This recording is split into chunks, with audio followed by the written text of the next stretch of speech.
ये सरकार और पुलिस की मिली भगत से ये जुल्म हो रहा उत्तर प्रदेश में।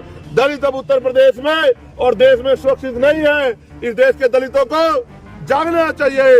इस देश के दलित, पिछड़ों, आदिवासी, मुसलमानों को, सिखों, जैन, बौद्धिस्टों को, ईसाइयों को समझना चाहिए कि जब तक आप अपनी राजनीतिक ताकत नहीं बनाओगे तब तक आप इस देश में मारे जाओगे। इसलिए अपनी राजनीतिक ताकत बनाने के लिए लड़ो। नमस्कार, मैं नाज़मीन खान और आप देख रहे हैं SPN 9 news. Azad Samaj party प्रमुख चंद्रशेखर आजाद उर्फ रावण ने राजनीतिक गलियारों में हलचलें तेज कर दी हैं।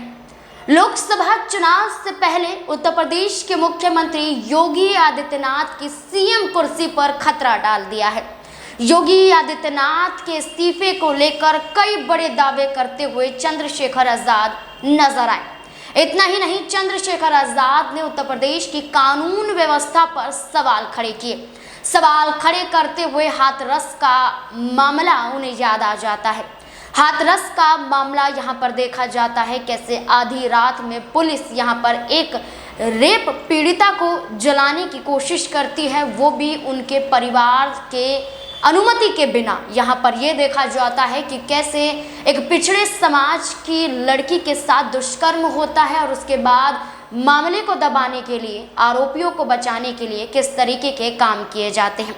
तो चंद्रशेखर आजाद ने इसी किस्से को याद करते हुए कहा कि रामपुर में भी 17 साल के एक दलित युवक की हत्या कर दी जाती है और हत्या के बाद यहाँ पर कानून व्यवस्था इतनी विफल नजर आती है कि पुलिस द्वारा ही गोली चला दी जाती है। गोली चलाने के मामले को लेकर चंद्रशेखर आजाद संभल में पहुंचे थे यहाँ पर 27 फरवरी को। उसके बाद ये देखने को मिला कि 27 फरवरी को यहाँ पर शफीकुर रहमान का निधन हुआ था, माफ़ कीजिएगा, 28 फरवरी को यहाँ पर दफन था उनका। तो शफीकुर रहमान के दफन में चंद्रशेखर आजाद रावण पहुंचे थे। उसके बाद रामपुर पहुंचने वाले थे जहां पर घटना को अंजाम दिया जाता है, जहां पर एक 17 साल के युवक की हत्या कर दी जाती है। और इस पूरे मामले को लेकर देखा जाए तो चंद्रशेखर आजाद आग बबूला हो जाते हैं क्योंकि वो एक दलित समाज से आते हैं। इसके बाद देखा जाए तो यहाँ पर योगी आदित्यनाथ पर कई बड़े सवाल खड़े करते हुए वो नजर आते हैं। क्या कुछ कह रहे हैं, देखिए जरा।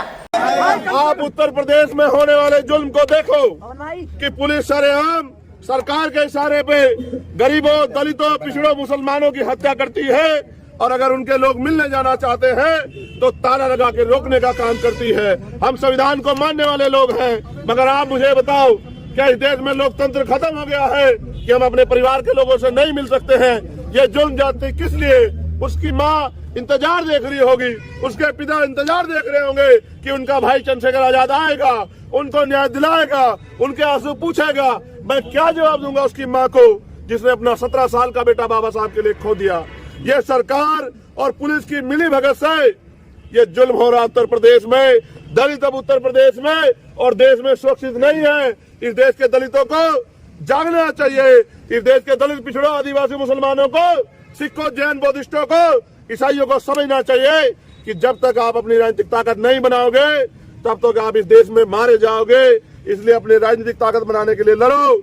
अगर लड़ नहीं सकते तो बोलो, बोल नहीं सकते तो संघर्ष करो, लेकिन चुप मत रहो। आपकी चुप्पी आजाद भारत में आपकी हत्याओं की जिम्मेदार बन रही है।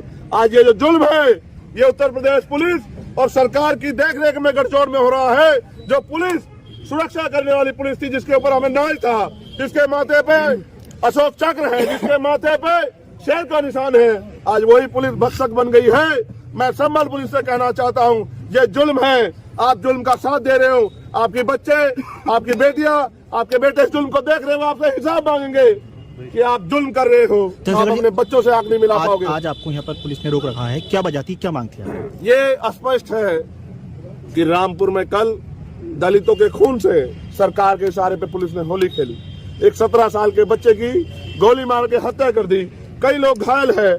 आज उन्हें मेरी जरूरत है। पुलिस दबाव बना रही है। परिवार के लोग बार बार मुझसे अपील कर रहे हैं कि भाई आ जाओ। मैं यहाँ आया था, लेकिन पुलिस ने मुझसे कहा कानून व्यवस्था बिगड़ जाएगी। मैंने इनसे कहा कि आप देख रेख कर लो, मैं उनकी मदद करने के लिए जाना चाहता हूँ। मैं अकेला भी चला जाऊंगा, मैं कब लोगों के साथ चला जाऊंगा, लेकिन इन्होंने इसका ताला लगा के ये जो वादा खिलाफी की है, इस वादा। चंद्रशेखर आजाद रावण की एक ही मांग है कि योगी आदित्यनाथ अब मुख्यमंत्री के लायक नहीं है। चंद्रशेखर आजाद रावण कई सवाल दागते हैं और ये कहते हैं कि दलितों के साथ इतना अत्याचार क्यों होता है। उत्तर प्रदेश में अभी भी क्यों जाति भेदभाव किया जाता है, क्यों धर्म के आधार पर भेदभाव किया जाता है। ये मुद्दा उठाते हुए योगी आदित्यनाथ पर हमलावर साबित होते हुए नजर आते हैं और साथ ही साथ यहाँ पर लोकसभा चुनाव को लेकर भी कई बड़ी बातें करते हुए दिखाई देते हैं। इतना ही नहीं, दावा करते हैं कि जब तक वो हैं दलितों के साथ अत्याचार नहीं होने देंगे। अब ऐसे में क्या लोकसभा चुनाव से पहले मुख्यमंत्री योगी आदित्यनाथ की कुर्सी अब खतरे में आ गई है? क्या लगता है आपको? कमेंट सेक्शन में जरूर बताएं। देखते रहिए SPN9 न्यूज़। धन्यवाद।